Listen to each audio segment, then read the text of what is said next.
প্রিয় ভাইরা, আমরা দেখেছি আমাদের সোহাগ ভাইয়ের উপরে তাকে শেষ চাঁদা না দেওয়ার কারণে তার উপর পাথর মেরে জাহিলি যুগের মতো যে নৃশংস হামলা হয়েছে, এই হামলা আমরা তীব্র নিন্দা এবং প্রতিবাদ জানাই।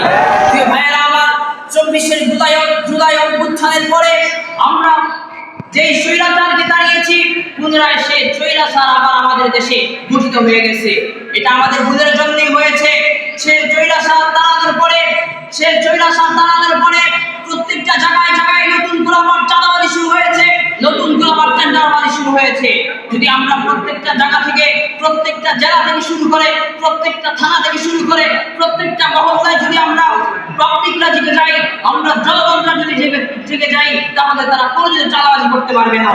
প্রিয় ভাইয়েরা আমার, আমরা দেখেছি এমন একটা জাতির সামনে আমরা দেখতে পাচ্ছি যারা ক্ষমতায় যাওয়ার আগেই দেশকে লুটপাট করে খাচ্ছে, দেশের নিরীহ মানুষের উপর অত্যাচার চালাচ্ছে, জুলুম চালাচ্ছে, মানুষকে শান্তিতে থাকতে দিচ্ছে না। প্রিয় ভাইয়েরা আমার, আমরা আপনাদেরকে গুরুত্বপূর্ণ মেসেজ দিচ্ছি যে ভবিষ্যতে যদি ইসলামকে ক্ষমতায় নিতে না পারেন, সামনের দিনগুলোর জন্য অপেক্ষা করেন।